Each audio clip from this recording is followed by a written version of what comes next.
Latest news ਸਭ ਤੋਂ ਪਹਿਲਾਂ ਆਪਣੇ ਫੋਨ ਤੇ ਦੇਖਣ ਲਈ ਸਾਡਾ ਚੈਨਲ ਸਬਸਕ੍ਰਾਈਬ ਕਰੋ ਅਤੇ ਨੋਟੀਫਿਕੇਸ਼ਨ ਦੇ ਲਈ ਬੈਲ ਆਈਕਨ ਜ਼ਰੂਰ ਦਬਾਓ। ਸਤਿ ਸ਼੍ਰੀ ਅਕਾਲ ਜੀ, ਹਮਦਰਦ ਟੀਵੀ ਦੇਖਣ ਵਾਲੇ ਸਾਰੇ ਦਰਸ਼ਕਾਂ ਦਾ ਖਾਸ ਮੁਲਾਕਾਤ ਵਿੱਚ ਸਵਾਗਤ ਹੈ। ਮੈਂ ਹਾਂ ਤਰਨਜੀਤ ਕੌਰ ਘੁੰਮਣ। ਦੋਸਤੋ, ਜਿਵੇਂ ਕਿ ਸਾਰੇ ਜਾਣਦੇ ਨੇ ਕਿ ਓਨਟਾਰੀਓ ਵਿੱਚ ਮਿਊਨਿਸਪਲ ਇਲੈਕਸ਼ਨਸ ਹੋ ਰਹੀਆਂ ਨੇ। ਅਜਿਹੇ ਦੇ ਵਿੱਚ ਬ੍ਰੈਂਪਟਨ ਦੀ ਗੱਲ ਕੀਤੀ ਜਾਵੇ ਤਾਂ ਚਾਹੇ ਜਿਹੜੇ ਮਰਜ਼ੀ ਲੈਵਲ ਦੀਆਂ ਇਲੈਕਸ਼ਨਸ ਹੋਣ, ਬ੍ਰੈਂਪਟਨ ਦੇ ਵਿੱਚ ਹਲਚਲ ਹਮੇਸ਼ਾ ਦੇਖਣ ਨੂੰ ਮਿਲਦੀ ਹੈ। ਤੇ ਅੱਜ ਅਸੀਂ ਜਿਵੇਂ ਕਿ ਗੱਲ ਕਰ ਰਹੇ ਹਾਂ ਕਿ ਕੋਸ਼ਿਸ਼ ਕਰਦੇ ਹੁੰਦੇ ਹਾਂ ਇਸ ਪ੍ਰੋਗਰਾਮ ਦੇ ਜ਼ਰੀਏ ਅਸੀਂ ਜਿਹੜੇ ਬ੍ਰੈਂਪਟਨ ਵਾਸੀਆਂ ਦੇ ਮੁੱਦੇ ਨੇ ਉਹ ਤੁਹਾਡੇ ਸਾਹਮਣੇ ਰੱਖੀਏ ਤੇ ਜਿਹੜੇ ਮੁੱਦੇ ਹੈਗੇ ਆ ਉਹ ਅਸੀਂ ਜਿਹੜੇ ਸਾਡੇ ਕੈਂਡੀਡੇਟਸ ਨੇ ਉਹਨਾਂ ਨਾਲ ਵੀ ਡਿਸਕਸ ਕਰੀਏ। ਉਹਨਾਂ ਦੇ ਕੀ ਏਜੰਡਾਸ ਹੋਣਗੇ, ਕੀ ਪਾਲਿਸੀਜ਼ ਹੋਣਗੇ, ਉਹ ਵੀ ਤੁਹਾਡੇ ਨਾਲ ਜਿਹੜੀਆਂ ਸਾਂਝੀਆਂ ਕੀਤੀਆਂ ਜਾਂਦੀਆਂ ਨੇ ਇਸ ਮੰਚ ਦੇ ਜ਼ਰੀਏ।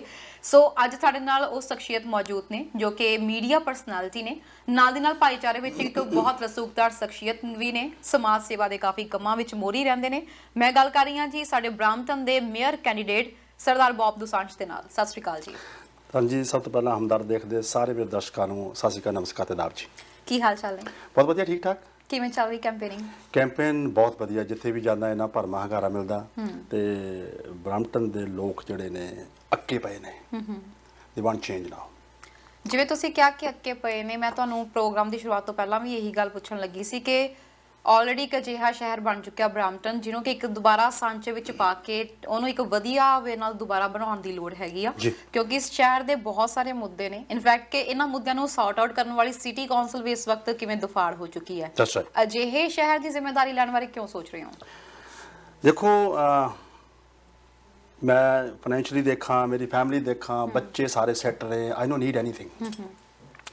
ਜਦੋਂ ਮੈਂ ਦੇਖਿਆ ਕਿ May 2 ਨੂੰ ਨੋਮੀਨੇਸ਼ਨਸ ਓਪਨ ਹੁੰਦੀਆਂ ਨੇ ਤੇ ਉਸ ਤੋਂ ਬਾਅਦ ਫਿਰ 3 ਮਹੀਨੇ ਮੈਂ ਵੇਟ ਕੀਤੀ ਬਈ ਕੋਈ ਵਿਅਕਤੀ ਆਵੇ ਸਾਡੇ ਸ਼ਹਿਰ ਦਾ ਹਾਲ ਪੁੱਛੇ, ਜਿਹੜੇ ਹਾਲਾਤ ਨੇ, ਕਰਪਸ਼ਨ ਹੈ, ਕ੍ਰਾਈਮ ਹੈ, ਡਿਵੈਲਪਮੈਂਟ ਕੋਈ ਹੋਈ ਨਹੀਂ ਤੇ ਕੋਈ ਤਾਂ ਉੱਠੇ। 3 ਮਹੀਨੇ ਨਹੀਂ ਕੋਈ ਆਇਆ।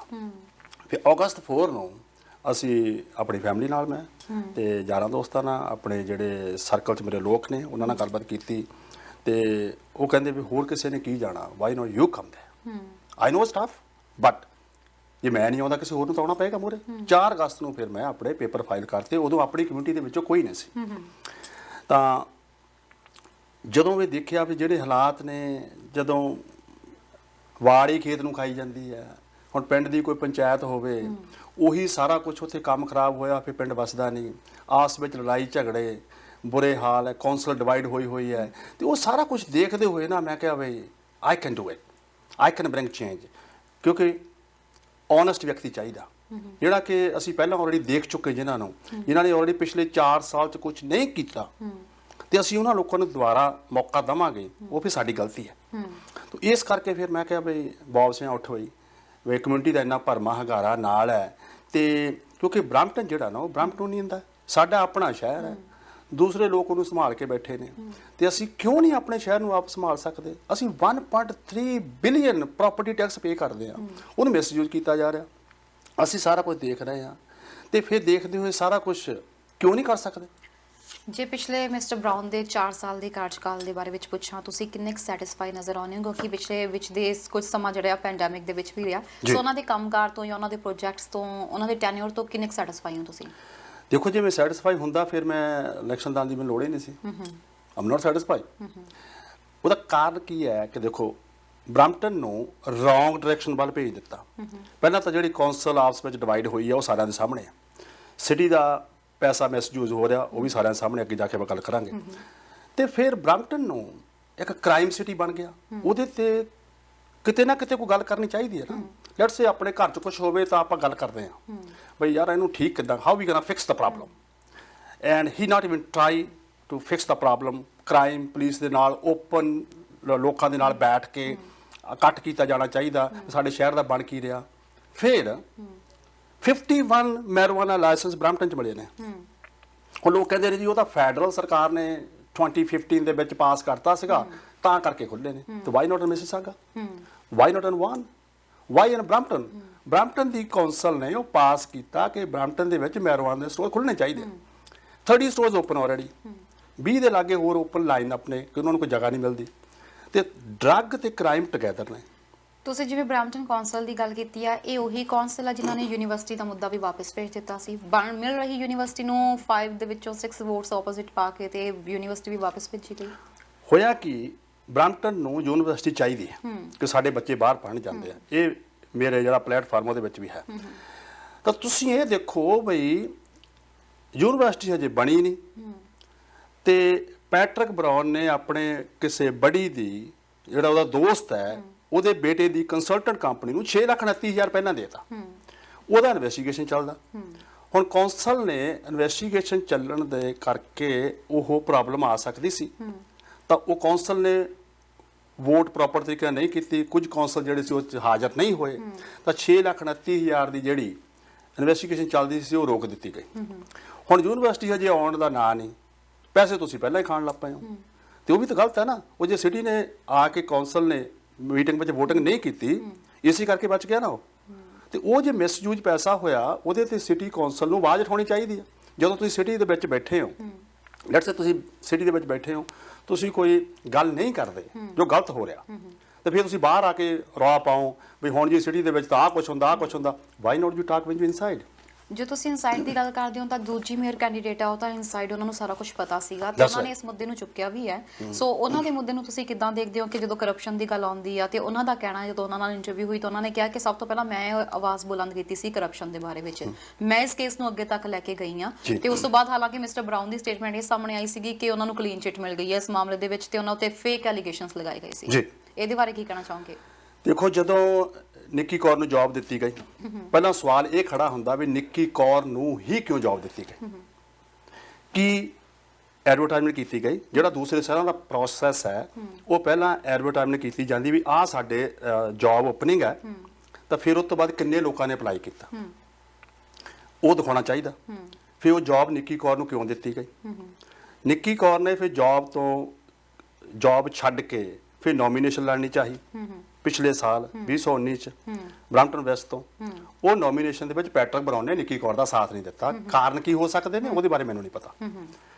ਤਾਂ ਨੋਮੀਨੇਸ਼ਨ ਹਾਰ ਗਈ। ਹਾਰਨ ਤੋਂ ਬਾਅਦ ਦੂਸਰੇ ਦਿਨ ਹੀ ਸਟੇਟਮੈਂਟ ਆਉਂਦੀ ਆ ਕਿ ਸ਼ਹਿਰ 'ਚ ਕਰਪਸ਼ਨ ਹੈ। ਉਦੋਂ ਨਹੀਂ ਪਤਾ ਸੀ ਪਹਿਲਾਂ ਸਿਟੀ 'ਚ ਕਰਪਸ਼ਨ ਆ। ਫਿਰ ਬਾਹਰ ਮੁਜ਼ਾਹਰਾ ਕੀਤਾ ਗਿਆ, ਜਿਨ੍ਹਾਂ ਲੋਕਾਂ ਨੇ ਨਾਲ ਰਲ ਕੇ ਮੁਜ਼ਾਹਰਾ ਕੀਤਾ ਗਿਆ ਉਹ ਵੀ ਲੋਕ ਭਲੀ ਭਾਂਤ ਜਾਣੀ ਨੇ। ਮੁਜ਼ਾਹਰਾ ਜਦੋਂ ਕੀਤਾ ਗਿਆ, ਰੌਲਾ ਰੱਪਾ ਪਿਆ ਜੀ ਨਿੱਕੀ ਕੌਰ ਨੂੰ ਵਾਪਸ ਰੱਖੋ। ਉਹਦੇ ਬਾਰੇ ਹੁਣ ਪੈਟਰਿਕ ਬਰਾਊਨ ਦੱਸ ਸਕਦਾ ਵੀ ਕਿਉਂ ਵਾਪਸ ਰੱਖਿਆ ਗਿਆ। ਤਾਂ ਨਿੱਕੀ ਕੌਰ ਨੂੰ ਦੁਬਾਰਾ ਸਿਟੀ ਦੇ ਵਿੱਚ ਫਿਰ ਜੌਬ ਦਿੱਤੀ ਗਈ, ਵਧੀਆ ਜੌਬ ਦਿੱਤੀ ਗਈ,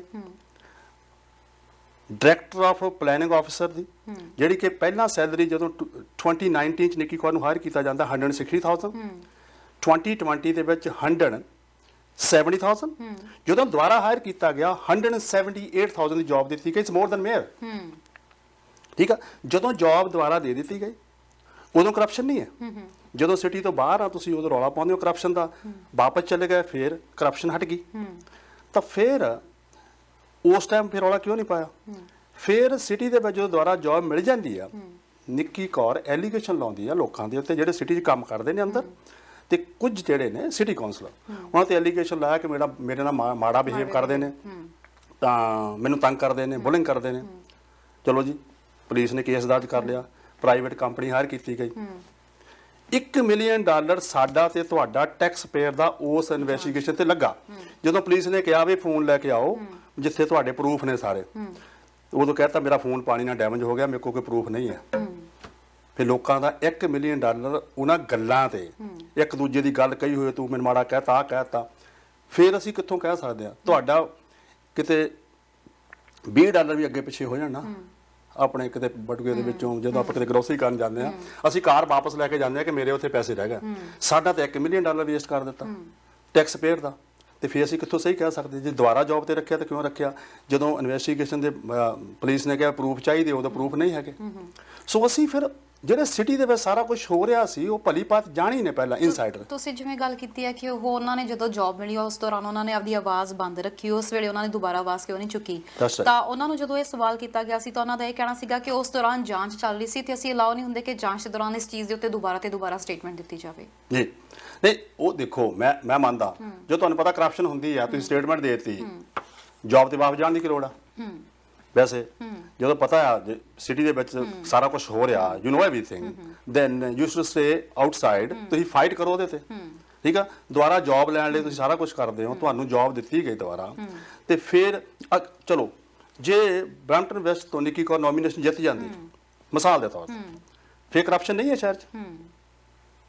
ਸਵਾਲ ਤਾਂ ਇਹ ਉੱਠਦਾ ਨਾ ਵੀ ਤੁਸੀਂ ਵਾਪਸ ਜਾ ਕੇ ਮੁੜ ਕੇ ਉੱਥੇ ਕੰਮ ਕਰਦੇ ਹੋ, ਉਸ ਤੋਂ ਬਾਅਦ ਤੁਸੀਂ ਕਹਿੰਦੇ ਕਰਪਸ਼ਨ ਨਹੀਂ ਹੈਗੀ। ਫਿਰ ਹੁਣ ਤੁਸੀਂ ਇੱਥੇ 9 to 5 ਜੌਬ ਕਰਦੇ ਹੋ, ਠੀਕ ਆ, 9 to 5 ਤੁਸੀਂ ਜੌਬ ਕਰਦੇ ਹੋ, ਤਾਂ ਤੁਸੀਂ ਨਾਲ ਹੋਰ ਕੰਮ ਨਹੀਂ ਤੁਹਾਡਾ ਬੌਸ ਅਲਾਉ ਕਰੇਗਾ, ਬਿਲਕੁਲ, ਠੀਕ ਆ। ਤੇ ਪੈਟਰਿਕ ਬਰਾਊਨ ਨੇ ਨਿੱਕੀ ਕੌਰ ਨੂੰ ਕਿਉਂ ਅਲਾਉ ਕੀਤਾ ਕਿ ਆਪਣੀ ਜਿਹੜੀ ਲਾ ਫਰਮ ਹੈ ਉਹਦੇ ਵਿੱਚ ਵੀ ਪ੍ਰੈਕਟਿਸ ਕਰੀ ਜਾਵੇ। ਕਿੰਨੀਆਂ ਰੀਅਲ estate ਦੀਆਂ ਡੀਲਸ ਕਲੋਜ਼ ਕੀਤੀਆਂ 9 to 5, she have to tell that. So ਤੁਸੀਂ ਟਰਾਂਸਪੇਰੈਂਸੀ ਦੀ ਗੱਲ ਕਰਦੇ ਹੋ, ਆਪ ਤੁਸੀਂ ਗਲਤ ਕੰਮ ਕਰਦੇ ਹੋ। ਤਾਂ ਇਹ ਗੱਲਾਂ ਨੇ, ਇਹ ਸਾਰਾ ਤਾਣਾ ਉਲਝਿਆ ਹੋਇਆ। ਜਿਹੜੇ ਸਿਟੀਜ਼ ਇਨਸਾਈਡਰ ਨੇ ਉਹ ਪਹਿਲਾਂ ਉਹਨਾਂ ਨੇ ਸਾਰਾ ਕੁਝ ਦੇਖ ਚੁੱਕੇ ਨੇ। ਅਸੀਂ ਉਹਨਾਂ ਲੋਕਾਂ ਨੂੰ ਦੁਬਾਰਾ ਸਮਾਂ ਦੇਵਾਂਗੇ ਤਾਂ ਫਿਰ ਪਹਿਲਾਂ ਨਾਲੋਂ ਵੀ ਹਾਲਾਤ ਮਾੜੇ ਹੋਣਗੇ। ਸੋ ਤੁਸੀਂ ਇਸ ਚੀਜ਼ ਨੂੰ ਕਿਵੇਂ ਸੌਰਟ ਆਊਟ ਕਰਾਂਗੇ? ਦੁਫਾੜ ਹੋ ਚੁੱਕੀ ਹੈ ਆਲਰੇਡੀ ਸਿਟੀ ਕੌਂਸਲ। ਅਜਿਹੇ ਵਿੱਚ ਜੇਕਰ ਤੁਸੀਂ ਮੇਅਰ ਚੁਣੇ ਜਾਂਦੇ ਹੋ, ਮੇਅਰ ਉਮੀਦਵਾਰ ਇਸ ਵਕਤ ਹੈਗੇ ਹੋ, ਤੁਹਾਨੂੰ ਭਾਈਚਾਰੇ ਦਾ ਸਪੋਰਟ ਮਿਲਦਾ ਤੇ ਮੇਅਰ ਚੁਣੇ ਜਾਂਦੇ ਹੋ, ਤਾਂ ਅਜਿਹੇ ਦੇ ਵਿੱਚ ਸਭ ਤੋਂ ਪਹਿਲਾ ਕੰਮ ਇਹ ਹੋਏਗਾ ਚੈਰਿਟੀ ਬਿਗਨਸ ਐਟ ਹੋਮ। ਸਭ ਤੋਂ ਪਹਿਲਾਂ ਹੈ ਕਿ ਸਿਟੀ ਕੌਂਸਲ ਨੂੰ ਆਪਸ ਵਿੱਚ ਇਕੱਠੇ ਕਰਨਾ। ਸੋ ਇਹਨੂੰ ਕਿਵੇਂ ਅਦਾ ਕਰੋਗੇ? ਪਹਿਲਾਂ ਤਾਂ ਲੋਕ ਮੈਨੂੰ ਜਾਣਦੇ ਨੇ ਸਾਰੇ ਕਿ ਆਮ ਟੋਟਲੀ ਡਿਫਰੈਂਟ ਪਰਸਨ। ਮੈਂ ਐਡਜਸਟਮੈਂਟ ਕਰਨੀ ਜਾਣਦਾ। ਜੇ ਮੇਰੇ ਨਾਲ ਕੋਈ ਨਹੀਂ ਵੀ ਬੋਲਦਾ, ਮੈਂ ਉਹਨੂੰ ਵੀ ਜਾ ਕੇ ਮਿਲਦਾ। ਤੁਸੀਂ ਵੀ ਦੇਖਿਆ ਕਈ ਜਗ੍ਹਾ ਤੇ ਹਰ ਇੱਕ ਵਿਅਕਤੀ ਨੂੰ, ਜੇ ਕੋਈ ਵਿਅਕਤੀ ਨਾਲ ਗੁੱਸੇ ਰਾਜੀ ਹੈਗੀ ਆ, ਗੋ ਟਾਕ ਟੂ ਦੈਮ, ਅਸੇ ਭਾਜੀ what's happen, you want talk to me, ਅਸੇ ਕੋਈ ਗੱਲ ਨਹੀਂ, ਇਟਸ ਓਕੇ, ਮਿਲ ਕੇ ਚੱਲਣ ਦੀ ਗੱਲ ਆ ਗਈ। ਦੂਸਰਾ, ਜਦੋਂ ਪੈਟਰਿਕ ਬਰਾਊਨ ਜਿੱਤ ਜਾਂਦਾ, ਪੈਟਰਿਕ ਬਰਾਊਨ ਦੀ ਬੈਕਗ੍ਰਾਉਂਡ ਥੋੜੀ ਜਿਹੀ ਗੱਲ ਕਰ ਲਈ, ਕਰੇ ਠਾਕ? ਬਿਲਕੁਲ, ਪੈਟਰਿਕ ਬਰਾਊਨ ਪ੍ਰੀਮੀਅਰ ਬਣਦਾ ਹੈ, ਬਣਨ ਵਾਸਤੇ ਚਲੇਗਾ 2018 ਚ। ਉੱਥੇ ਜੋ ਕੁਝ ਹੋਇਆ ਉੱਥੋਂ ਕੱਢ ਦਿੱਤਾ ਗਿਆ। ਫਿਰ ਬ੍ਰੈਂਪਟਨ ਦੇ ਵਿੱਚ ਆ ਗਿਆ ਜੀ, ਮੈਂ ਚੇਅਰ ਦੀ ਚੋਣ ਲਾਣੀ। ਕੋਈ ਜਦੋਂ ਅੱਗੇ ਨਾ ਪਹਿਲਾਂ 18 ਤੋਂ ਪਹਿਲਾਂ ਜਦੋਂ ਚੋਣ ਹੁੰਦੀ ਸੀ, ਉਦੋਂ ਮੇਅਰ ਦੀ ਚੋਣ ਹੁੰਦੀ ਸੀ, ਪੀਲ ਦੇ ਚੇਅਰ ਦੀ ਚੋਣ ਹੁੰਦੀ ਸੀ, city regional council, city council, school trust ਦੀ ਚੋਣ ਹੁੰਦੀ ਸੀ। ਉਹ ਫਿਰ ਡਗ ਫੋਰਡ ਦੇ ਨਾਲ ਰਿਲੇਸ਼ਨ ਨਾ ਵਧੀਆ ਹੋਣ ਕਰਕੇ ਚੇਅਰ ਦੀ ਜਿਹੜੀ ਸੀ ਪੋਸਟ ਉਹ ਖਤਮ ਕਰ ਦਿੱਤੀ। Then same night he run for mayor in Brampton. ਚਲੋ ਬ੍ਰੈਂਪਟਨ ਦੇ ਵਿੱਚ ਆ ਕੇ ਮੇਅਰ ਰਨ ਕੀਤਾ, ਜਿੱਤ ਗਏ। ਤਾਂ ਦੈਨ ਜੋ ਕੁਝ ਹੋਇਆ ਸਾਡੇ ਸਾਹਮਣੇ ਆ। ਫਿਰ ਪੈਟਰਿਕ ਬਰਾਊਨ ਨੇ ਆਪਣੇ ਬੜੀ ਸਾਰੇ ਲਿਆ ਕੇ ਨਿਆਗਰਾ ਫਾਲ ਤੋਂ, ਬੈਰੀ ਤੋਂ, ਓਵਨ ਸਾਊਂਡ ਤੋਂ, ਸਕਾਰਬਰੋ ਤੋਂ, ਉਹ ਸਾਰੇ ਜਿਹੜੇ ਸੀ ਬੰਦਿਆਂ ਦੀ ਬੈਕਗ੍ਰਾਉਂਡ ਜਿਹੜੀ ਸੀ, ਉਹ ਕਰਪਟ ਜਿਹੜੇ ਲੋਕ ਸੀ, ਉਹ ਲਿਆ ਕੇ ਬਿਠਾ ਦਿੱਤੇ ਸਿਟੀ 'ਚ। ਉਹ ਆਪਣੇ ਬਡੀਜ਼ ਨੂੰ, ਜਿਹੜੇ ਫਰੈਂਡ ਸੀ ਉਹਨਾਂ ਦੇ ਵਿੱਚ ਨਿੱਕੀ ਕੌਰ ਵੀ ਹੈ, ਉਹਨਾਂ ਨੂੰ ਜੌਬ ਦੇ ਦਿੱਤੀ ਗਈ ਉੱਥੇ। ਤਾਂ ਉਹ ਸਾਰੇ ਬੰਦਿਆਂ ਦੀ ਬੈਕਗ੍ਰਾਉਂਡ ਬੰਦੇ ਚੈੱਕ ਕਰਨ, ਨਿਆਗਰਾ ਫਾਲ ਤੋਂ ਲਿਆ ਕੇ ਲੋਕ ਬਿਠਾਏ, ਉਹ ਉਹਨਾਂ ਦੀ ਬੈਕਗ੍ਰਾਉਂਡ ਪਹਿਲਾਂ ਸੀ। ਤਾਂ ਉਹ ਜਿਹੜੇ ਲੋਕ ਲਿਆ ਕੇ ਬਿਠਾਏ, ਉਹਨਾਂ ਨੇ ਕਰਪਸ਼ਨ ਤਾਂ ਕਰਨੀ ਹੈ। ਪਹਿਲਾਂ ਜਿੱਤਦੇ ਸਾਰ ਆਈ ਗੋਨਾ ਰਿਮੂਵ ਦੋਜ਼ ਪੀਪਲ। ਉੱਥੇ ਟਰਾਂਸਪੇਰੈਂਸੀ ਹੋਏਗੀ। ਬ੍ਰੈਂਪਟਨ ਦੇ ਲੋਕਾਂ ਨੂੰ ਪਹਿਲਾਂ ਜੌਬ ਦਿੱਤੀ ਜਾਏਗੀ, ਨਾ ਕਿ ਬਾਹਰੋਂ ਮੈਂ ਲੋਕ ਲਿਆ ਕੇ ਬਿਠਾਵਾਂ ਜਿਹੜੇ ਪਹਿਲਾਂ ਕਰਪਟ ਨੇ। ਪਹਿਲਾਂ ਸਫਾਈ ਉਹ ਕਰਨੀ ਪਏਗੀ। ਦੂਸਰਾ, ਸਭ ਤੋਂ ਵੱਡਾ ਮੁੱਦਾ ਹੈ ਕ੍ਰਾਈਮ ਦਾ। ਕ੍ਰਾਈਮ ਨੂੰ ਰੋਕਣਾ ਕਿਵੇਂ ਆ? ਦੇਖੋ, ਲੋਕ ਜਦੋਂ ਗੱਲ ਕਰਦੇ ਨੇ ਉਹ ਕਹਿੰਦੇ ਜੀ ਜੇ ਤੂੰ ਕਾਨੂੰਨ ਚੇਂਜ ਕਰਨ ਦੀ ਗੱਲ ਕਰਦਾ, ਉਹ ਫੈਡਰਲ ਦਾ ਮੁੱਦਾ ਹੈ, ਪ੍ਰੋਵਿੰਸ਼ੀਅਲ ਦਾ ਮੁੱਦਾ ਹੈ। ਜਦੋਂ ਮੇਰਾ ਪਿੰਡ ਸੜ ਰਿਹਾ ਹੋਵੇ ਨਾ, ਤਾਂ ਫਿਰ ਅਸੀਂ ਉੱਪਰਲੀਆਂ ਸਰਕਾਰਾਂ ਦੇ ਨਾਲ ਜਾ ਕੇ ਗੱਲ ਕਰਦੇ ਵੀ ਸਾਡੀ ਭਾਈ ਮਦਦ ਕਰੋ, ਕੁਝ ਕਰੋ। ਕ੍ਰਾਈਮ ਰੋਕਣ ਲਈ ਸਾਨੂੰ ਫੈਡਰਲ ਸਰਕਾਰ ਦੇ ਨਾਲ ਕਾਨੂੰਨ ਚੇਂਜ ਕਰਨੇ ਪੈਣਗੇ। We have to make something tough. ਜਿਹੜਾ ਵਿਅਕਤੀ ਗਲਤੀ ਕਰਦਾ, ਕੋਈ ਕ੍ਰਾਈਮ ਕਰਦਾ, ਉਹਨਾਂ ਨੂੰ send them back, doesn't matter। ਅਸੀਂ ਇੱਥੇ ਗੱਲ ਇਹ ਨਹੀਂ ਕਰਦੇ ਕਿ ਸਾਡੇ ਲੋਕਾਂ ਦੀ, ਨੋ, ਐਨੀਬੋਡੀ। ਉਹਨਾਂ ਦੀ ਨਿਊਜ਼ ਆਉਣੀ ਚਾਹੀਦੀ ਬਾਹਰ ਵੀ ਆਸ ਬੰਦੇ ਨੇ ਆਹ ਕ੍ਰਾਈਮ ਕੀਤਾ ਸੀ, ਅਸੀਂ ਇਹਨੂੰ ਵਾਪਸ ਭੇਜ ਰਹੇ ਹਾਂ। ਕਿ ਉਹ 1% ਲੋਕ ਹੁੰਦੇ ਨੇ, ਬਹੁਤੇ ਨਹੀਂ ਹੁੰਦੇ। If you send them back, ਕੋਈ ਵਿਅਕਤੀ ਵੀ ਜਦੋਂ ਕੱਲ ਨੂੰ ਕ੍ਰਾਈਮ ਕਰੇਗਾ ਨਾ, ਉਹ 100 ਵਾਰ ਸੋਚੇਗਾ ਕਿ if I do crime I have to go back. So ਉਹ ਕ੍ਰਾਈਮ ਨਹੀਂ ਕਰੇਗਾ। ਇਸ ਤਰ੍ਹਾਂ ਦੇ ਕਾਨੂੰਨ ਸਖਤ ਬਣਾਉਣੇ ਪੈਣਗੇ ਬ੍ਰੈਂਪਟਨ ਨੂੰ ਬਚਾਉਣ ਲਈ, ਤਾਂ ਜਾ ਕੇ ਸੁਧਾਰ ਹੋ ਸਕਦਾ। ਫਿਰ ਮੁੱਦਾ ਹੈ ਯੂਨੀਵਰਸਿਟੀ ਦਾ। ਯੂਨੀਵਰਸਿਟੀ ਬ੍ਰੈਂਪਟਨ 'ਚ ਬਣਨੀ ਚਾਹੀਦੀ। ਸਾਡੇ ਬੱਚੇ ਬਾਹਰ ਪੜ੍ਹਨ ਜਾਂਦੇ। ਪਿਛਲੇ 10-12 ਸਾਲ ਤੋਂ ਬ੍ਰੈਂਪਟਨ 'ਚ ਕੋਈ ਇੰਡਸਟਰੀ ਨਹੀਂ ਆਈ, ਸਾਡੇ ਲੋਕ ਬਾਹਰ ਕੰਮ ਕਰਨ ਜਾਂਦੇ ਨੇ। ਠੀਕ ਆ, ਇੰਡਸਟਰੀ ਆਉਣੀ ਚਾਹੀਦੀ ਆ। ਦੂਜੇ ਸ਼ਹਿਰਾਂ ਨਾਲੋਂ ਬ੍ਰੈਂਪਟਨ ਨੂੰ ਕੰਪੇਅਰ ਕਰੋ। Look at ਮਿਸਾਗਾ, when you drive on 403 ਤੁਹਾਨੂੰ ਪਤਾ ਲੱਗਿਆ ਮਿਸਾਗਾ ਆ ਗਿਆ। ਵੈਨ ਯੂ ਡਰਾਈਵ 407 ਤੁਹਾਨੂੰ ਪਤਾ ਜੀ ਵਾਹਨ ਆ ਗਿਆ। When you drive on 410 Queen ਤੁਹਾਨੂੰ ਲੱਗਦਾ ਬ੍ਰੈਂਪਟਨ ਆ ਗਿਆ। ਕੁਛ ਨਹੀਂ, ਡਿਵੈਲਪਮੈਂਟ ਨਹੀਂ ਕੁਛ ਹੋਈ। ਤੁਸੀਂ ਜਿਵੇਂ ਨਾਲ ਡਿਵੈਲਪਮੈਂਟ ਦੀ ਗੱਲ ਕਰ ਰਹੇ ਹੋ, ਤੁਸੀਂ ਜੌਬਸ ਦੀ ਗੱਲ ਕਰ ਰਹੇ ਹੋ, ਹੋਰ ਵੀ ਬਹੁਤ ਮੁੱਦੇ ਨੇ ਬ੍ਰੈਂਪਟਨ ਸ਼ਹਿਰ ਦੇ ਵਿੱਚ। ਸਭ ਤੋਂ ਵੱਡੀ ਗੱਲ ਹੈ ਇੱਕ ਹਾਊਸਿੰਗ ਨੂੰ ਲੈ ਕੇ। ਅਸੀਂ ਸਾਰੇ ਜਾਣਦੇ ਹਾਂ ਕਿ ਇੰਟਰਨੈਸ਼ਨਲ ਸਟੂਡੈਂਟਸ ਦਾ ਹੱਬ ਹੈ ਇਸ ਵਕਤ GTA, ਤੇ ਉਹਦੇ ਵਿੱਚੋਂ ਮੈਜੋਰਟੀ ਆਫ ਦਾ ਸਟੂਡੈਂਟਸ ਆ ਕੇ ਬ੍ਰੈਂਪਟਨ ਦੇ ਵਿੱਚ ਰਹਿੰਦੇ ਨੇ। ਤੇ ਅਜਿਹੇ ਦੇ ਵਿੱਚ ਜਦੋਂ ਗੱਲ ਕਰਦੇ ਹਾਂ, ਇਲੀਗਲ ਬੇਸਮੈਂਟਸ ਦੀ ਇੰਨੀ ਜ਼ਿਆਦਾ ਭਰਮਾਰ ਹੈ, ਸਟੂਡੈਂਟਸ ਦੇ ਰਹਿਣ ਲਈ ਕੋਈ ਥਾਂ ਨਹੀਂ ਹੈਗੀ। ਸ਼ੈਰਡਨ ਕਾਲਜ ਵਰਗੇ ਵੱਡੇ ਕਾਲਜਸ ਹੈਗੇ ਆ, ਇੱਥੇ ਸਟੂਡੈਂਟਸ ਹੋਮ ਬਣੇ ਹੋਏ ਆ, ਪਰ ਅਫੋਰਡੇਬਲ ਨਹੀਂ ਹੈਗੇ। ਅਜਿਹੇ ਦੇ ਵਿੱਚ ਇਹਦੇ ਲਈ ਤੁਸੀਂ ਕੀ ਕਰ ਰਹੇ ਹੋ ਕਿ ਜਿਹੜੀਆਂ ਇਲੀਗਲ ਬੇਸਮੈਂਟਸ ਦੇ ਵਿੱਚ ਇੰਨੇ ਲੋਕਾਂ ਦੀ ਭਰਮਾਰ ਕੀਤੀ ਜਾ ਰਹੀ ਹੈ ਉਹਨੂੰ ਘੱਟ ਕੀਤਾ ਜਾਵੇ ਤੇ ਇੱਕ ਅਫੋਰਡੇਬਲ ਹਾਊਸਿੰਗ ਵੱਲ ਧਿਆਨ ਦਿੱਤਾ ਜਾਵੇ। ਮੈਂ ਉਹੀ ਗੱਲ ਕਰ ਰਿਹਾ, ਡਿਵੈਲਪਮੈਂਟ ਨਹੀਂ ਹੋਈ ਜਿਹੜੀ, ਵੀ ਨੀਡ ਮੋਰ ਕੰਡੋ ਬਿਲਡਿੰਗਸ ਬਾਕੀ ਸ਼ਹਿਰਾਂ ਵਾਂਗ। ਤੇ ਜਦੋਂ ਹੋਰ ਕੰਡੋ ਬਿਲਡਿੰਗ ਇੱਥੇ ਆਉਣਗੀਆਂ ਤੇ ਆਪ ਹੀ ਲੋਕ ਜਿਹੜੇ ਉਹਨਾਂ 'ਚ ਰਹਿਣਗੇ ਤਾਂ ਡਿਵੈਲਪਮੈਂਟ ਹੋਏਗੀ, ਤਾਂ ਫਿਰ ਇਹ ਮਸਲਾ ਹੱਲ ਹੋ ਸਕਦਾ। ਇਹਦੇ ਲਈ ਅਕਸਰ ਕਿਹਾ ਜਾਂਦਾ ਹੈ ਕਿ ਇਮੀਗ੍ਰੇਸ਼ਨ ਦੇ ਲਈ ਜੇ ਸ਼ਹਿਰਾਂ 'ਚ ਭੀੜ ਵੱਧ ਰਹੀ ਹੈ ਤਾਂ ਫੈਡਰਲ ਜਾਂ ਪ੍ਰੋਵਿੰਸ਼ੀਅਲ ਲੈਵਲ ਨੂੰ ਇਸ ਲਈ ਜ਼ਿੰਮੇਦਾਰ ਮੰਨਿਆ ਜਾਂਦਾ ਹੈ, ਪਰ ਕਿਤੇ ਨਾ ਕਿਤੇ ਸਿਟੀਜ਼ ਵੀ ਇਹਦੇ ਲਈ ਜ਼ਿੰਮੇਦਾਰ ਹੈਗੀਆਂ ਨੇ। ਜੇ ਕਾਲਜਿਸ ਦੀ ਅਸੀਂ ਗੱਲ ਕਰੀਏ, 2-2 ਰੂਮਸ ਦੇ ਕਾਲਜਿਸ ਨੂੰ ਸਿਟੀ ਕਿਉਂ ਪਰਮਿਸ਼ਨ ਦਿੰਦੀ ਆ ਉਹਨਾਂ ਦੀ ਬਿਲਡਿੰਗ ਦੀ ਉਸਾਰੀ ਲਈ, ਜਦ ਕਿ ਉੱਥੇ ਕੋਈ ਸਟੂਡੈਂਟਸ ਹੋਮ ਦਾ ਕੋਈ ਪ੍ਰੋਵੀਜ਼ਨ ਨਹੀਂ ਹੁੰਦਾ ਹੈਗਾ। ਉੱਥੇ ਆ ਕੇ ਇੰਟਰਨੈਸ਼ਨਲ ਸਟੂਡੈਂਟਸ ਪੜ੍ਹਦੇ ਨੇ, ਪਰ ਰਹਿਣ ਦਾ ਜਦ ਕੋਈ ਬੰਦੋਬਸਤ ਨਹੀਂ ਤਾਂ ਅਜਿਹੀਆਂ ਬਿਲਡਿੰਗਸ ਨੂੰ ਬਣਾਉਣ ਲਈ ਫਿਰ ਉਸਾਰੀ ਦੇ ਲਈ ਕਿਉਂ ਸਿਟੀ ਪਰਮਿਸ਼ਨ ਦਿੰਦੀ ਆ? ਤਾਂ ਜੀ ਗੱਲ ਇਹ ਹੈ ਕਿ ਜਦੋਂ ਸਿਸਟਮ ਸਾਰਾ ਖਰਾਬ ਹੋਇਆ ਹੋਵੇ ਨਾ, ਉਹਨੂੰ ਸੁਧਾਰਨ ਲਈ ਟਾਈਮ ਤਾਂ ਲੱਗੇਗਾ। ਜਦੋਂ ਹਰ ਇੱਕ ਇਮੀਗ੍ਰੈਂਟ ਜਿਹੜਾ ਬ੍ਰੈਂਪਟਨ ਚ ਆਉਣਾ ਚਾਹੁੰਦਾ ਵੀ ਆ, ਫਸਟ ਚੁਆਇਸ ਬਣ ਚੁੱਕਿਆ, ਫਸਟ ਚੁਆਇਸ ਬਣ ਚੁੱਕਾ। Everybody wants to live in Brampton because ਸਾਡੀ ਇੱਥੇ ਪਾਪੂਲੇਸ਼ਨ ਹੈ, ਫਿਰ ਉਹਨਾਂ ਦੇ ਵਾਸਤੇ ਸਹੂਲਤਾਂ ਨੇ, ਤਾਂ ਇਸ ਕਰਕੇ ਉਹ ਰਹਿਣਾ ਚਾਹੁੰਦੇ ਨੇ। ਬਟ ਉਹਨੂੰ ਸਹੀ ਕਿੱਦਾਂ ਬਣਾਉਣਾ, ਉਹ ਸਾਨੂੰ ਉਹਦੇ ਬਾਰੇ ਸੋਚਣਾ ਪਏਗਾ। ਡਿਵੈਲਪਮੈਂਟ ਹੋਣੀ ਚਾਹੀਦੀ ਹੈ। ਹੁਣ ਇਹਦੇ ਨਾਲ ਰਲਦੀ ਇੱਕ ਗੱਲ ਹੋਰ ਹੈ, ਬ੍ਰੈਂਪਟਨ ਦੇ ਵਿੱਚ ਅਸੀਂ ਹਸਪੀਟਲ ਦੀ ਗੱਲ ਕਰਦੇ ਹਾਂ। ਬਿਲਕੁਲ। ਜੇ ਮਿਸਾਗਾ ਬ੍ਰੈਂਪਟਨ ਦੀ ਪਾਪੂਲੇਸ਼ਨ ਸਿਮਿਲਰ ਹੈ, ਜੇ ਇੱਥੇ 660,000 ਹੈ, ਉੱਥੇ 8 ਲੱਖ ਹੈ, ਤਕਰੀਬਨ ਸੇਮ ਹੈ ਨਾ। ਤੇ ਜਦੋਂ ਤੁਸੀਂ ਇਹ ਗੱਲ ਕਰਦੇ ਹੋ ਤੇ ਬ੍ਰੈਂਪਟਨ ਦੇ ਵਿੱਚ ਹਸਪੀਟਲ ਇੱਕ ਹੈ, ਦੂਸਰਾ ਜਿਹੜਾ ਖੁੱਲਿਆ ਅਰਜੈਂਟ ਕੇਅਰ, ਉਹ ਰਾਤ ਨੂੰ 8 ਵਜੇ ਬੰਦ ਹੋ ਜਾਂਦਾ। ਅੱਛਾ, ਮੈਂ ਤੁਹਾਡੇ ਨਾਲ ਕੋਈ ਵਿਅਕਤੀ ਇੱਥੇ ਆਵੇ, ਉਹ ਕਹੇ ਠੀਕ ਆ ਮੈਨੂੰ ਬ੍ਰੈਂਪਟਨ ਚ ਹਸਪੀਟਲ ਇੱਕ ਹੋਰ ਚਾਹੀਦਾ, ਮੈਂ ਵੀ ਕਹਿੰਦਾ ਚਾਹੀਦਾ। That's gonna takes 10 years। ਛੇਤੀ ਉਹਦਾ ਰਿਸਪੌਂਸ ਕੀ ਆ ਸਕਦਾ, ਜਲਦੀ ਆਪਾਂ ਕੀ ਕਰ ਸਕਦੇ ਹਾਂ। ਮੇਰਾ ਇਹ ਵਾਅਦਾ ਕਿ ਮੈਂ ਬ੍ਰੈਂਪਟਨ ਦੇ ਵਿੱਚ ਅਰਜੈਂਟ ਕੇਅਰ ਜਿਹੜੇ ਛੋਟੇ ਅਰਜੈਂਟ ਕੇਅਰ ਹਰ ਵਾਰਡ ਦੇ ਵਿੱਚ ਜਾਂ 2 ਵਾਰਡ ਦੇ ਵਿੱਚ ਇੱਕ ਖੋਲਿਆ ਜਾਵੇ, ਸ਼ੁੱਡ ਬੀ ਓਪਨ 24 ਆਵਰ।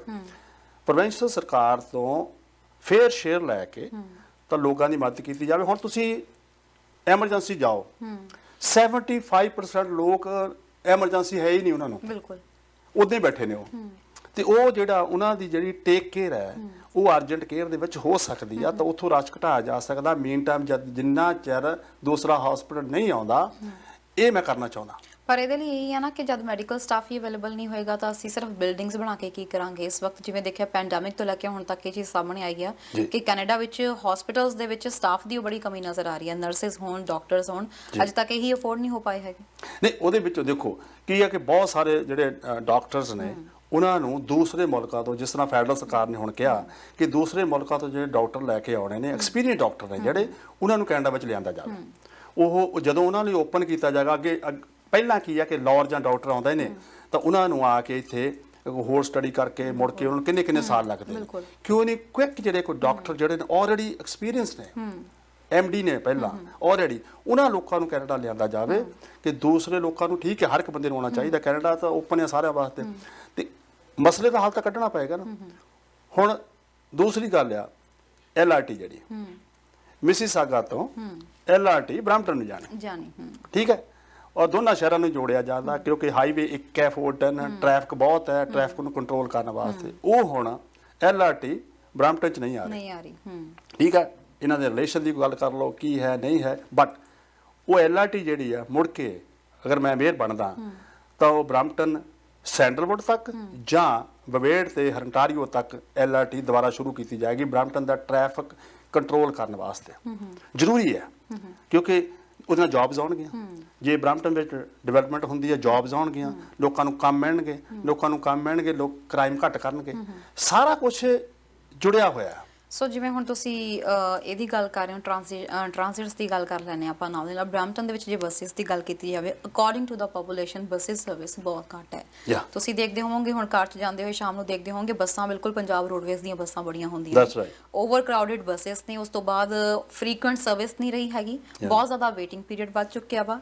ਤੇ ਉਸ ਤੋਂ ਇਲਾਵਾ ਟ੍ਰਾਂਜ਼ਿਟ ਵਿੱਚ ਡਰਾਈਵਰਸ ਦੀ ਬਹੁਤ ਕਮੀ ਆ। ਬਹੁਤ ਸਾਰੇ ਮੇਰੇ ਨੋਨਸ ਜਿਹੜੇ ਮੈਂ ਜਦੋਂ ਗੱਲਬਾਤ ਕਰਦੀ ਹਾਂ ਕਹਿੰਦੇ ਕਿ ਇੰਨੀ ਕਮੀ ਹੈ ਕਿ ਸਾਨੂੰ ਓਵਰਸ਼ਿਫਟ ਕਰਨ ਲਈ ਮਜਬੂਰ ਕੀਤਾ ਜਾਂਦਾ ਆ। ਸੋ ਇਸ ਵੱਲ ਕਿਵੇਂ ਧਿਆਨ ਦੋਗੇ ਕਿ ਬ੍ਰੈਂਪਟਨ ਦੀ ਜਿਹੜੀ ਟ੍ਰਾਂਜ਼ਿਟ ਸਰਵਿਸ ਆ ਉਹ ਥੋੜੀ ਫ੍ਰੀਕੁਐਂਟ ਹੋ ਸਕੇ? ਐਮਪਲੋਇਮੈਂਟ ਦੀ ਗੱਲ ਆ ਗਈ ਨਾ, ਜਦੋਂ ਲੋਕਾਂ ਨੂੰ ਤੁਸੀਂ ਓਪਨ ਕਹੋਗੇ ਵੀ ਤੁਸੀਂ B ਲਾਇਸੈਂਸ ਚਾਹੀਦਾ, ਉਹਦੇ ਵਾਸਤੇ ਤੁਸੀਂ ਲਾਇਸੈਂਸ ਲਾਓ ਤੇ ਤੁਹਾਨੂੰ ਅਸੀਂ ਜੌਬ ਦੇਵਾਂਗੇ। ਓਪਨ ਕਰਨਾ ਚਾਹੀਦਾ ਕਿ ਬੱਸ ਡਰਾਈਵਰ ਹਾਇਰ ਕਰ ਰਿਹਾ। ਫਿਰ 80 ਤੋਂ ਵੱਧ ਬੱਸ ਰੂਟ ਕੋਵਿਡ ਕਰਕੇ ਬ੍ਰੈਂਪਟਨ ਸਿਟੀ ਹੌਲਸ ਕੈਂਸਲ ਕੀਤੇ ਗਏ ਆ, ਕੈਂਸਲ ਕੀਤੇ ਗਏ, ਦੁਬਾਰਾ ਨਹੀਂ ਚਲਾਏ ਗਏ, ਉਹ ਦੁਬਾਰਾ ਚਲਾਉਣੇ ਚਾਹੀਦੇ।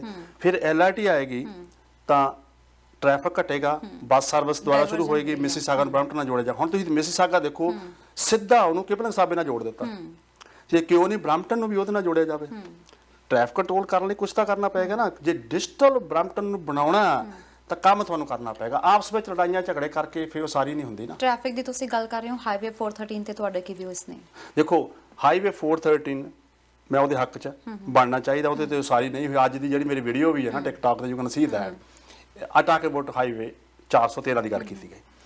ਤਾਂ ਜੇ ਤੁਸੀਂ ਇਹ ਕਹਿੰਦੇ ਹੋ 410 ਜਿਹੜਾ ਨਾ 410 ਇੱਕੋ ਹੀ ਹਾਈਵੇ ਬ੍ਰੈਂਪਟਨ ਨੂੰ ਪੈਂਦਾ, ਤੇ ਉਹ 413 ਬਣਨ ਨੂੰ ਹਜੇ ਜਿੰਨਾ ਚਿਰ ਟਾਈਮ ਲੱਗਦਾ ਉਹਨਾਂ ਚਿਰ 410 ਨੂੰ ਜਿਹੜਾ ਹੈ ਉਹ ਐਕਸਟੈਂਡ ਕਰਕੇ ਗੋ ਅਪ ਟੂ ਕਿੰਗ ਸਟਰੀਟ ਜਾਂ ਗੋ ਅਪ ਟੂ ਹਾਈਵੇ 9, ਇਹਦੀ ਐਕਸਟੈਂਸ਼ਨ ਹੋਣੀ ਚਾਹੀਦੀ 410 ਦੀ। ਬ੍ਰੈਂਪਟਨ ਨੂੰ ਇੱਕ ਹੋਰ ਹਾਈਵੇ ਚਾਹੀਦਾ, 413 ਹਾਈਵੇ ਜਿਹੜਾ ਉਹ ਬਣਨਾ ਚਾਹੀਦਾ, ਮੈਂ ਉਹਦੇ ਹੱਕ 'ਚ। ਭਾਵੇਂ ਦੇਖੋ ਪਾਪੂਲੇਸ਼ਨ ਦੇ ਹਿਸਾਬ ਦੇ ਨਾਲ ਬ੍ਰੈਂਪਟਨ ਨੂੰ ਹਾਈਵੇ ਪਹਿਲਾਂ ਬਣਨਾ ਚਾਹੀਦਾ ਸੀ, ਠੀਕ ਹੈ ਨਾ। ਭਾਵੇਂ ਪ੍ਰੋਵਿੰਸ ਦੀ ਸਰਕਾਰ ਨੇ ਡਗ ਫੋਰਡ ਸਾਹਿਬ ਨੇ ਕਹਿ ਦਿੱਤਾ ਕਿ ਹਾਈਵੇ ਬਣਨਾ ਚਾਹੀਦਾ, ਪਰ ਮੈਂ ਉਹਦੇ ਹੱਕ 'ਚ ਜਿੰਨਾ ਵੀ ਸਾਥ ਦੇਣਾ ਪਏਗਾ ਮੈਂ ਉਹਦਾ ਸਾਥ ਦੇਵਾਂਗਾ। ਸੋ ਜਿਵੇਂ ਤੁਸੀਂ ਹਾਈਵੇ ਦੀ ਗੱਲ ਕਰਤੀ ਹੈ, ਇੱਕ ਹੋਰ ਮੇਜਰ ਇਸ਼ੂ ਬਣਦਾ ਜਾ ਰਿਹਾ ਜਿਹੜਾ ਸਰਦੀਆਂ ਵਿੱਚ ਹੋਰ ਜ਼ਿਆਦਾ ਪ੍ਰੋਬਲਮ ਕ੍ਰੀਏਟ ਕਰੇਗਾ, ਸਟਰੀਟ ਪਾਰਕਿੰਗਸ ਨੂੰ ਲੈ ਕੇ।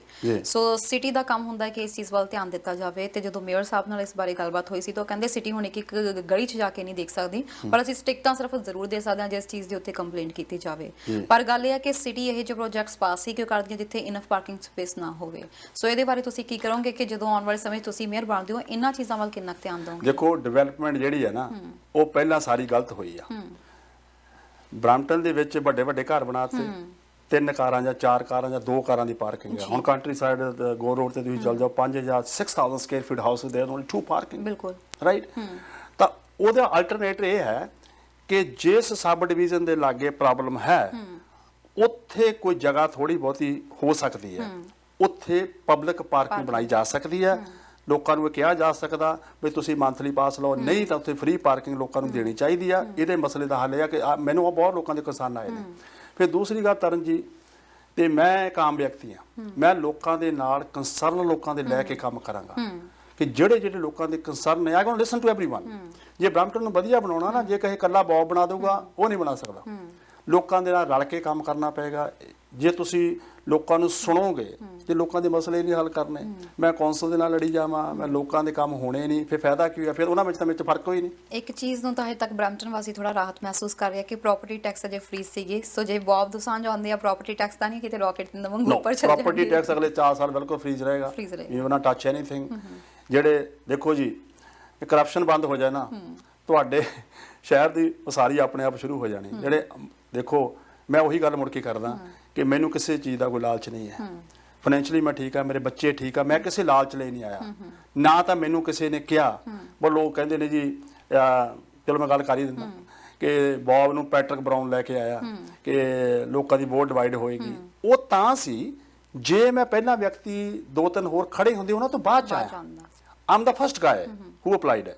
ਜਿਹੜਾ ਕੋਈ ਪਿੱਛੋਂ ਆਇਆ ਉਹ ਤੁਸੀਂ ਕਹਿ ਸਕਦੇ ਜਿਸ ਨੇ ਬਾਅਦ ਚ ਅਪਲਾਈ ਕੀਤਾ, ਜਿਹੜਾ ਕਿ ਸਿਟੀ ਦਾ EMPLOYEE ਆ ਪਹਿਲਾਂ ਪੈਟਰਿਕ ਬਰਾਊਨ ਦੇ ਨਾਲ ਉਹਦੇ ਵਧੀਆ ਰਿਲੇਸ਼ਨ ਨੇ, ਉਹਨਾਂ ਨੂੰ ਤੁਸੀਂ ਕਹਿ ਸਕਦੇ ਹੋ ਕਿ ਪੈਟਰਿਕ ਬਰਾਊਨ ਉਹਨਾਂ ਨੂੰ ਲੈ ਕੇ ਆਇਆ। ਸੋ ਤੁਹਾਨੂੰ ਲੱਗ ਰਿਹਾ ਕਿ ਉਹ ਆਪ ਫ੍ਰੈਂਡਲੀ ਮੈਚ ਖੇਡ ਰਹੇ ਨੇ ਇਸ ਵਕਤ ਉੱਥੇ ਦੋਵੇਂ ਜਿਹੜੇ?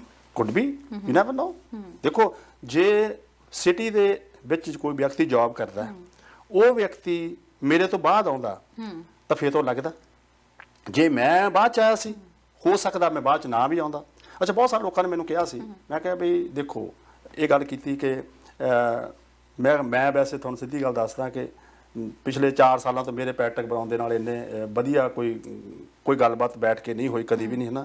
ਤੇ ਜਦੋਂ ਕਿਸੇ ਵਿਅਕਤੀ ਨੇ ਅਪਲਾਈ ਕੀਤਾ ਹੋਵੇ ਪਹਿਲਾਂ, ਤੁਸੀਂ ਉਹਨੂੰ ਕਹੋ ਬਈ ਉਹਨੂੰ ਉਸ ਵਿਅਕਤੀ ਨੂੰ ਪੈਟਰਿਕ ਬਰਾਊਨ ਲੈ ਕੇ ਆਖਰ ਕਿੰਨੇ ਪੈਸੇ ਦੇ ਦਿੱਤੇ, ਆਮ ਨਾਟ ਕਮਿੰਗ ਫਰਮ ਮਨੀ। ਤਰਨ ਜੀ ਬ੍ਰੈਂਪਟਨ ਦੇ ਲੋਕ ਕਹਿਣਗੇ ਨਾ ਵੀ ਅਸੀਂ ਆਪਣੇ ਟੈਕਸ ਪੇਅਰ ਦੇ ਵਿੱਚੋਂ ਬੌਬ ਨੂੰ ਸੈਲਰੀ ਨਹੀਂ ਦੇਣੀ ਨਾ, am agree with this, I know need ਹੈ। ਬ੍ਰੈਂਪਟਨ ਦਾ ਭਲਾ ਹੋਣਾ ਚਾਹੀਦਾ। ਸੋ ਜਿਵੇਂ ਤੁਸੀਂ ਭਲੇ ਦੀ ਗੱਲ ਕੀਤੀ ਹੈ, ਇਹ ਵੀ ਸੁਣਨ ਚ ਆਇਆ ਜਿਹੜੇ ਫੀਮੇਲ ਕੈਂਡੀਡੇਟ ਸੀ ਉਹਨਾਂ ਦੇ ਆਫਿਸ ਦੇ ਵਿੱਚ ਇੱਕ ਇਨਸੀਡੈਂਟ ਹੋਇਆ ਸੀ, ਤੇ ਇਹ ਵੀ ਸੁਣਨ ਚ ਆਇਆ ਕਿ ਸ਼ਾਇਦ ਉਸ ਟਾਈਮ ਇਹ ਵੀ ਕਿਹਾ ਜਾ ਰਿਹਾ ਸੀਗਾ ਕਿ ਸ਼ਾਇਦ ਉਹਨਾਂ ਨੂੰ ਡਰਾਉਣ ਲਈ ਕੀਤਾ ਜਾ ਰਿਹਾ ਕਿ ਇਲੈਕਸ਼ਨ 'ਚ ਬੈਠ ਜਾਣ।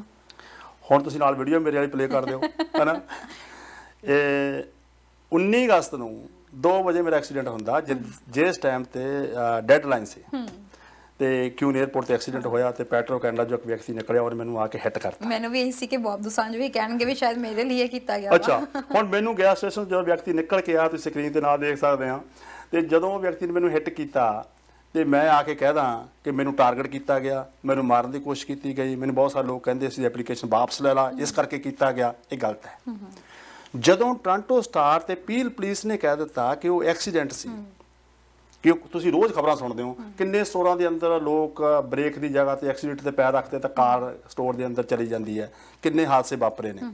ਜੇ ਤੁਸੀਂ ਇਹ ਕਹੋ ਕਿ ਮੈਨੂੰ ਡਰਾਉਣ ਲਈ ਆ, ਕਿਉਂ ਅਸੀਂ ਲੋਕਾਂ ਨੂੰ ਨਾ ਕਰੀਏ? ਜਦੋਂ ਪੁਲਿਸ ਨੇ ਸਾਨੂੰ ਕਹਿ ਦਿੱਤਾ ਆਲਰੇਡੀ ਕਿ that was accident, article Toronto star ਵਿੱਚ ਛਪਿਆ ਹੋਇਆ ਆਲਰੇਡੀ, ਐਕਸੀਡੈਂਟ ਸੀ ਤਾਂ ਉਹਨੂੰ ਐਕਸੀਡੈਂਟ ਹੀ ਕਹੀਏ, ਲੋਕਾਂ ਨੂੰ ਗੁੰਮਰਾਹ ਨਾ ਕਰੀਏ। ਬਿਲਕੁਲ। ਸੋ ਅਖੀਰ ਦੇ ਵਿੱਚ ਇਹੀ ਪੁੱਛਣਾ ਚਾਹੁੰਦੀ ਹਾਂ, ਹੁਣ ਇਸ ਵਕਤ ਕੈਂਪੇਨਿੰਗ ਚੱਲ ਰਹੀ ਹੈ, ਡੋਰ ਨੋਕਿੰਗ ਚੱਲ ਰਹੀ ਆ, ਕਿਵੇਂ ਦਾ ਰਿਸਪਾਂਸ ਲੋਕਾਂ ਵੱਲੋਂ ਦੇਖਣ ਨੂੰ ਮਿਲ ਰਿਹਾ? ਲੋਕਾਂ ਦਾ ਰਿਸਪਾਂਸ ਬਹੁਤ ਵਧੀਆ, ਪਰ ਕਈ ਵਾਰੀ ਇਸ ਗੱਲ ਦਾ ਦੁੱਖ ਲੱਗਦਾ ਕਿ ਲੋਕ ਡਰੇ ਹੋਏ ਨੇ, ਡੋਰ ਨਹੀਂ ਖੋਲਦੇ। ਅੱਛਾ। ਹਾਂ, ਤੇ ਫਿਰ ਮੈਂ ਉਹਨਾਂ ਦੇ ਸਾਰੇ ਘਰਾਂ ਦੇ ਬਾਹਰ ਕੈਮਰੇ ਲੱਗੇ ਹੋਏ ਆ, ਫਿਰ ਮੈਂ ਉਹਨਾਂ ਨੂੰ ਕਹਿੰਦਾ ਕਿ ਮੈਂ ਬੌਬ ਦੋਸਾਂਝ ਆਇਆ, ਫਿਰ ਡੋਰ ਖੋਲ ਦਿੰਦੇ ਆ। ਓਕੇ। ਤੇ ਲੋਕ ਡੋਰ ਨਹੀਂ ਖੋਲਦੇ, ਕਹਿੰਦੇ ਸਾਨੂੰ ਕਿਹਾ ਹੋਇਆ। ਓਕੇ। ਇੰਨੇ ਲੋਕ ਡਰੇ ਹੋਏ ਨੇ। ਦੇਖੋ 400 ਤੋਂ ਵੱਧ ਕਾਰ ਚੋਰੀ ਹੁੰਦੀ ਹੈ। ਆਪਾਂ ਸੱਚ ਉਹ ਵੀ ਗੱਲ ਐਡ ਕਰ ਲਈਏ, ਕਾਰਾਂ ਚੋਰੀ ਕਰਨ ਦੀ ਕਿਵੇਂ ਰੋਕਣੀ ਹੈ। ਉਹ ਜਿਹੜੀ ਹੁਣ ਮੈਨੂਫੈਕਚਰ ਦੇ ਨਾਲ ਗੱਲ ਕਰਕੇ ਸਾਨੂੰ ਜਿਹੜੇ ਐਕਸਪੈਂਸਿਵ ਵਹੀਕਲ ਨੇ ਜਾਂ ਕੋਈ ਵਹੀਕਲ ਬਣਾਉਂਦੇ ਨੇ, ਉਹਨਾਂ ਵਿੱਚ ਇੱਕ ਹੋਰ ਸਿਕਿਉਰਿਟੀ ਲਾਉਣੀ ਪਏਗੀ। ਕਿਉਂਕਿ ਹੁਣ ਐਪ ਦੇ ਉੱਤੇ ਸਾਰਾ ਕੁਝ ਆ ਗਿਆ, ਤੁਸੀਂ ਐਪ ਲੋਡ ਕਰੋ, ਵੈਨ ਨੰਬਰ ਪਾ ਦਿਓ, ਤੁਹਾਡੀ ਕਾਰ ਮੈਂ ਕੰਟਰੋਲ ਕਰ ਸਕਦਾ, ਰਾਈਟ? ਤਾਂ ਉਹ ਜਿੰਨੀ ਟੈਕਨੋਲੋਜੀ ਵੱਧ ਗਈ ਹੈ, ਉਹਦਾ ਸਾਨੂੰ ਨੁਕਸਾਨ ਹੈ। ਤੇ ਉਹ ਵੈਨ ਨੰਬਰ ਐਡ ਕਰਕੇ ਤੁਹਾਡੀ ਕਾਰ ਕੰਟਰੋਲ ਕਰਕੇ ਉਹ ਲੈ ਜਾਂਦੇ ਆ। ਇੱਕ ਹੋਰ ਸਿਕਿਉਰਿਟੀ ਜਿਹੜੀ ਮੈਨੂਫੈਕਚਰ ਨਾਲ ਗੱਲ ਕਰਕੇ, ਮੇਰੀ ਪੁਲਿਸ ਨਾਲ ਗੱਲ ਹੋਈ ਆ, ਪੁਲਿਸ ਨੇ ਵੀ ਇਹ ਗੱਲ ਕਹੀ ਆ ਵੀ ਹਾਂ ਅਸੀਂ ਤੁਹਾਡੇ ਨਾਲ ਆ, ਅਸੀਂ ਮੈਨੂਫੈਕਚਰ ਨਾਲ ਗੱਲ ਕਰਕੇ ਇੱਕ ਹੋਰ ਸਿਕਿਉਰਿਟੀ ਇੱਕ ਲਾਵਾਂਗੇ, ਤੁਹਾਡੀ ਕਾਰ ਕੋਈ ਚੋਰੀ ਨਹੀਂ ਕਰ ਸਕਦਾ। We have to add that.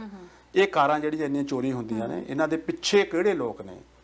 ਉਹ ਲੋਕ ਜਿਹੜੇ ਨੇ, ਜੇ ਕੋਈ ਵਿਅਕਤੀ ਫੜਿਆ ਜਾਂਦਾ, ਮੈਂ ਉਹੀ ਗੱਲ ਆ ਗਈ ਨਾ ਮੁੜ ਕੇ, ਉਹਨਾਂ ਨੂੰ send them back, we no need here. ਉਹਨਾਂ ਦੀ ਖਬਰ ਤੁਸੀਂ ਲਾਓ ਪ੍ਰੋਪਰ, ਸੋਸ਼ਲ ਮੀਡੀਆ ਤੇ ਐਵਰੀਵੇਅਰ ਪੋਸਟ ਹੈ ਵੀ so and so guy he did this one, or send them back. ਤੇ ਜਦੋਂ ਤੁਸੀਂ ਉਹ ਕਲੀਨ ਕਰੋਗੇ, ਜੇ ਸਫਾਈ ਕਰਨੀ ਤਾਂ ਇਦਾਂ ਹੀ ਹੋਏਗੀ, ਉਦਾਂ ਨਹੀਂ ਹੋਏਗੀ। ਜਿਵੇਂ ਤੁਸੀਂ ਪੁਲਿਸ ਦੀ ਗੱਲ ਕਰ ਰਹੇ ਹੋ, ਤੁਹਾਡੀ ਪੁਲਿਸ ਨਾਲ ਗੱਲ ਹੋ ਰਹੀ ਹੈ, ਤੇ ਇੱਕ ਮੁੱਦਾ ਇਹ ਵੀ ਹੈ ਕੰਸਰਨ ਸ਼ਹਿਰ ਵਾਸੀਆਂ ਦਾ ਕਿ 911 ਤੇ ਜਦੋਂ ਵੀ ਕਾਲ ਕਰੋ, ਪਹਿਲੀ ਤਾਂ ਗੱਲ ਆ ਥੈਫਟ ਵਗੈਰਾ ਦੀ ਤਾਂ ਛੇਤੀ ਉਹ ਕਿਤੇ ਪਹੁੰਚਦੇ ਨਹੀਂ ਹੈਗੇ, ਐਕਸੀਡੈਂਟ ਹੋ ਜਾਵੇ ਉਹ ਤੇ ਵੀ ਛੇਤੀ ਪਹੁੰਚਦੇ ਨਹੀਂ ਹੈ। ਐਕਸਕਿਊਜ਼ਸ ਇਹ ਹੁੰਦੇ ਆ ਕਿ ਅਸੀਂ ਇਸ ਵਕਤ ਬਿਜ਼ੀ ਹਾਂ, 15-15 20 ਮਿੰਟ ਤਾਂ ਉਹਨਾਂ ਨੂੰ ਪਹਿਲਾਂ ਆਪਰੇਟਰ ਦੇ ਨਾਲ ਹੀ ਗੱਲ ਕਰਨ 'ਚ ਲੱਗ ਜਾਂਦੇ ਆ। ਸੋ 911 ਐਮਰਜੈਂਸੀ ਕਾਹਦਾ ਰਿਹਾ ਜੇਕਰ ਇੰਨਾ ਸਮਾਂ ਹੀ ਲੱਗਣਾ ਹੈ ਤਾਂ? ਹੁਣ ਇਹ ਹੈ ਕਿ ਜਦੋਂ ਮੇਰਾ ਐਕਸੀਡੈਂਟ ਹੋਇਆ, it takes me half an hour.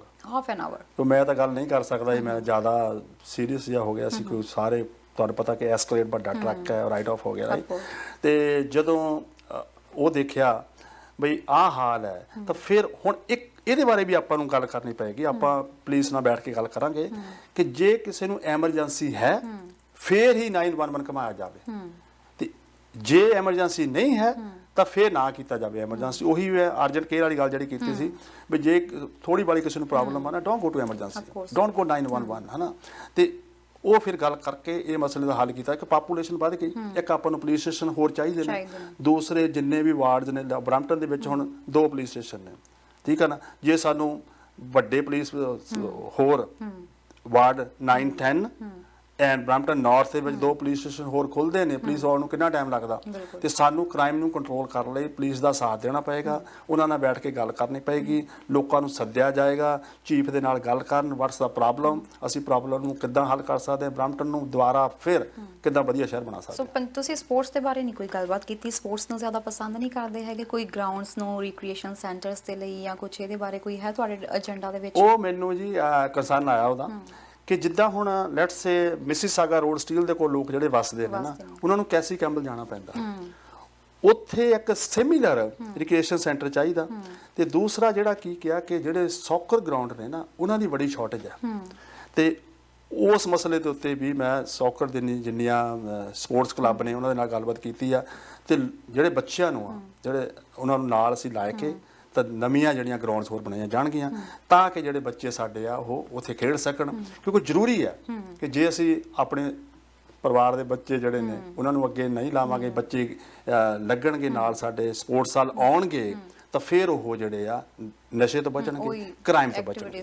ਬੱਚਿਆਂ ਨੂੰ ਐਕਟੀਵਿਟੀ ਜਿਹੜੀ ਹੈ ਜ਼ਿਆਦਾ ਉਹਨਾਂ ਦੀਆਂ ਅਸੀਂ ਕਰ ਦਾਂਗੇ, ਉਹਨਾਂ ਨੂੰ ਬਿਜ਼ੀ ਰੱਖਾਂਗੇ। I have 3 sons.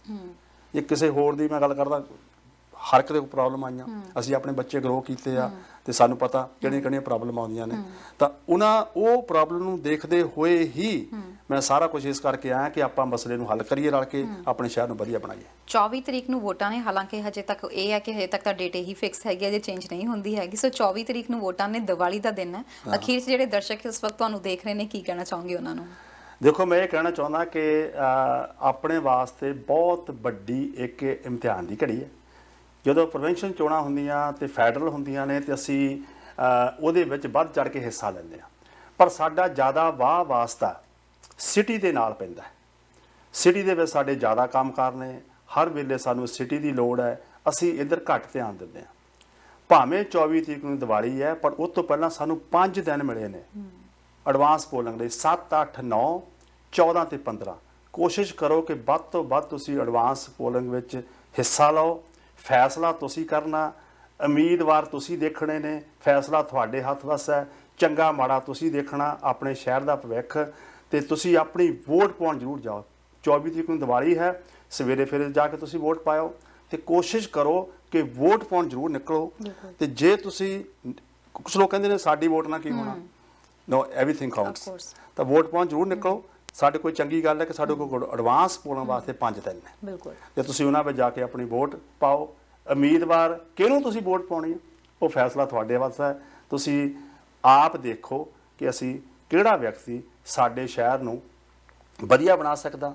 ਜਿਨ੍ਹਾਂ ਲੋਕਾਂ ਨੇ ਪਹਿਲਾਂ ਆਲਰੇਡੀ ਸਿਟੀ ਦੇ ਵਿੱਚ ਕੰਮ ਕੀਤਾ, ਸਿਟੀ ਵਿੱਚ ਸਾਰਾ ਕੁਝ ਉਹਨਾਂ ਨੇ ਦੇਖ ਲਿਆ ਕਰਕੇ ਸਾਡੇ ਸਾਹਮਣੇ ਹੈ, ਤੇ ਉਹ ਚੁਣੌਤੀ ਹੁਣ ਤੁਹਾਡੇ ਵਾਸਤੇ ਆ। ਤੁਸੀਂ ਦੇਖਣਾ ਕਿਹਨੂੰ ਵੋਟ ਪਾਉਣੀ ਹੈ। ਜੀ, ਬਹੁਤ ਬਹੁਤ ਸ਼ੁਕਰੀਆ ਸਾਡੇ ਨਾਲ ਸਮਾਂ ਬਿਤਾਉਣ ਲਈ ਤੇ ਸਾਡੇ ਦਰਸ਼ਕਾਂ ਦੇ ਨਾਲ ਜਿਹੜੇ ਬ੍ਰੈਂਪਟਨ ਦੇ ਇੰਪੋਰਟੈਂਟ ਮੁੱਦੇ ਨੇ ਉਹਨਾਂ ਬਾਰੇ ਡਿਸਕਸ ਕਰਨ ਲਈ। ਥੈਂਕ ਯੂ ਜੀ ਤੁਹਾਡਾ ਤੇ ਹਮਦਰਦ ਟੀਵੀ ਤੇ ਸਪੈਸ਼ਲੀ ਭੁੱਲਰ ਸਾਹਿਬ ਦਾ, ਜਿਨ੍ਹਾਂ ਨੂੰ ਕਿ ਕਾਫੀ ਲੰਬੇ ਸਮੇਂ ਤੋਂ ਮੈਂ ਜਾਣਦਾ, ਤੇ ਅਸੀਂ ਇਕੱਠਿਆਂ ਨੇ ਇਸ ਫੀਲਡ ਵਿੱਚ ਆਏ ਸੀ। ਤੇ ਇੱਕ ਵਾਰੀ ਫਿਰ ਤੁਹਾਡਾ ਬਹੁਤ ਬਹੁਤ ਧੰਨਵਾਦ ਜੀ। Thank you so much. So ਦਰਸ਼ਕਾਂ ਨੂੰ ਵੀ ਇਹੀ ਬੇਨਤੀ ਕਰਾਂਗੇ ਜੀ, ਬਾਅਦ ਚੋਂ ਕੰਪਲੇਂਟ ਕਰਨ ਦਾ ਕੋਈ ਫਾਇਦਾ ਨਹੀਂ ਹੈ। ਸਮੇਂ ਤੇ ਨਿਕਲੋ, ਵੋਟ ਪਾ ਕੇ ਆਓ ਤੇ ਇੱਕ ਵਧੀਆ ਉਮੀਦਵਾਰ ਬ੍ਰੈਂਪਟਨ ਲਈ ਚੁਣੋ। ਇਸ ਦੇ ਨਾਲ ਹੀ ਫਿਲਹਾਲ ਦਿਓ ਇਜਾਜ਼ਤ। ਦੇਖਦੇ ਰਹੋ ਹਮਦਰਦ ਟੀਵੀ। ਸਤਿ ਸ੍ਰੀ ਅਕਾਲ। ਲੇਟੈਸਟ ਨਿਊਜ਼ ਸਭ ਤੋਂ ਪਹਿਲਾਂ ਆਪਣੇ ਫੋਨ ਤੇ ਦੇਖਣ ਲਈ ਸਾਡਾ ਚੈਨਲ ਸਬਸਕ੍ਰਾਈਬ ਕਰੋ ਅਤੇ ਨੋਟੀਫਿਕੇਸ਼ਨ ਦੇ ਲਈ ਬੈਲ ਆਈਕਨ ਜ਼ਰੂਰ ਦਬਾਓ।